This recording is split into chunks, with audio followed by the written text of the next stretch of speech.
Yohanes 16 ayat 13 saya bacakan. Apabila ia datang, yaitu roh kebenaran, ia akan memimpin kamu dalam seluruh kebenaran. Sebab ia tidak berkata-kata dari dirinya sendiri, tapi segala sesuatu yang didengarnya itulah yang dikatakannya, dan ia akan memberitakan kepadamu hal-hal yang akan datang. Oh, luar biasa. Bayangkan saudara punya guru yang maha tahu, yang tahu semuanya, mau berdiam di dalam saudara dan berkomitmen untuk tidak pernah meninggalkan saudara. Apapun yang terjadi, dia mau mengajari saudara. Itulah kepenuhan Roh Kudus. Itulah yang perlu kita alami semakin dalam semakin hari. Diajari kita. Dan dia adalah roh penghibur. Roh apa saudaraku? Roh apa saudaraku? Adakah kita malam ini yang butuh penghiburan? Saya pikir pasti ada, mengingat besarnya amin tadi ya. Betul saudaraku. Dan bukan hanya malam ini, saya pikir tiap hari kita butuh penghiburan. Nah, malam ini saya mau katakan penghiburan yang sejati hanya ada di dalam Roh Kudus. Sebabnya kalau hati saudara berat, datang pada Roh Kudus. Bicara pada Roh Kudus, dia ada di dalam saudara. Saya bacakan ayatnya, Yohanes 16 ayat 7, Yohanes 15 ayat 26, Yohanes 14 ayat 26. Saya mulai dari Yohanes 16 ayat 7. Namun benar yang kukatakan ini kepadamu adalah lebih berguna bagi kamu jika aku pergi. Sebab jikalau aku tidak pergi, penghibur itu tidak akan datang kepadamu. Tapi jikalau aku pergi, aku akan mengutus dia kepadamu. Yohanes 15:26.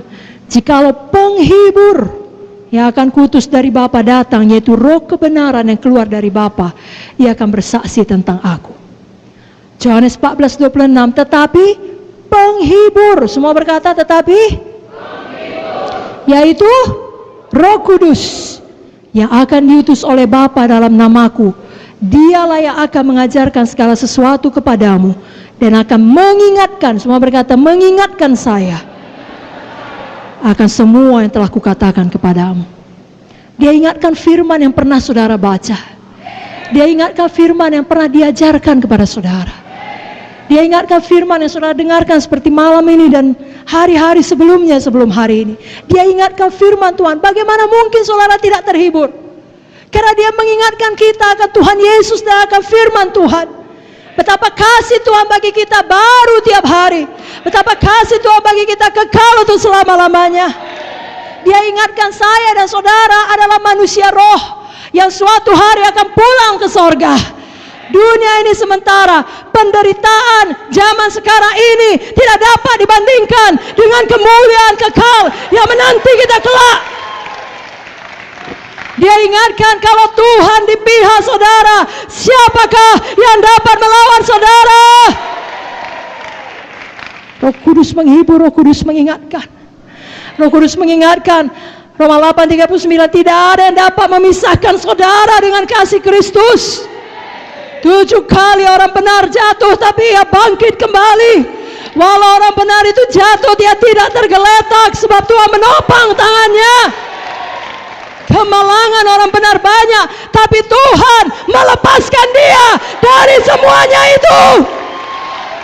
Dia ingatkan itu pada waktu masa kesusahan saudara, pada waktu saudara sendirian di rumah sakit, pada waktu saudara harus ke pengadilan untuk menghadapi orang yang mengancam saudara, pada waktu saudara meneteskan air mata dan tidak ada seorang pun yang melihatnya. Roh Kudus ada di sana, dia di dalam saudara, dia menghibur saudara, dia tidak pernah meninggalkan saudara, dan dia ingatkan firman Tuhan kepada saudara.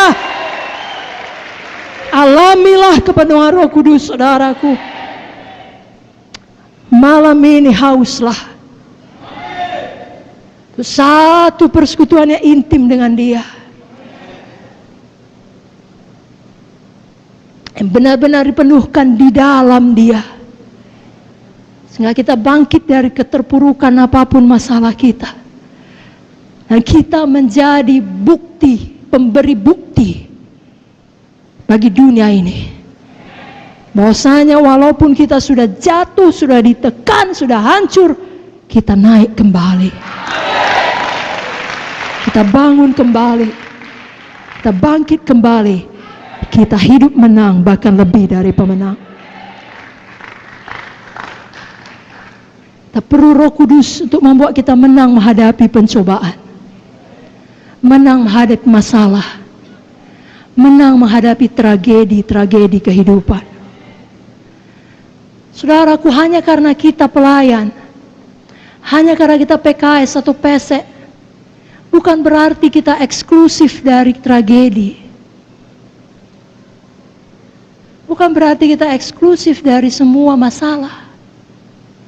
Tragedi menimpa siapa saja, orang fasik dan orang benar. Tapi orang fasik tidak punya Roh Kudus menyertai dia.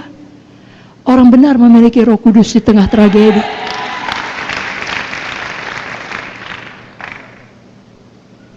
Jadi walaupun kita tidak mungkin terlepas dari penderitaan dunia ini, tapi kasih Roh Kudus di dalam kita, kuasa Roh Kudus di dalam kita, hikmat Roh Kudus di dalam kita, itu yang memampukan kita menanggung semua penderitaan itu. Sehingga dalam menjalaninya kita tidak menyerah. Kita tahu akan tiba tanggal kadaluarsanya. Lalu kita dimampukan untuk setia. Bahkan lebih daripada itu, kita tidak kehilangan damai kita. Kita tidak kehilangan pujian dari mulut kita. Kita tidak kehilangan sukacita kita. Dan paling penting, kita tidak kehilangan iman kita. Kita tidak berbalik dan menunjuk Tuhan dan berkata, kenapa kau izinkan ini terjadi? Kalau kau peduli kepada aku, kenapa kau biarkan? Tidak. Kita berkata, segala sesuatu bekerja sama mendatangkan kebaikan bagi kami yang mengasihi Tuhan.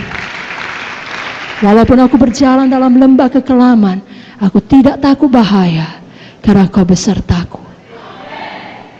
Siapa yang membuat kita mampu mengatakan itu sesudah tragedi? Hanya Roh Kudus. Orang dunia akan berkata, gila itu. Tapi kita berkata, itulah Roh Kudus.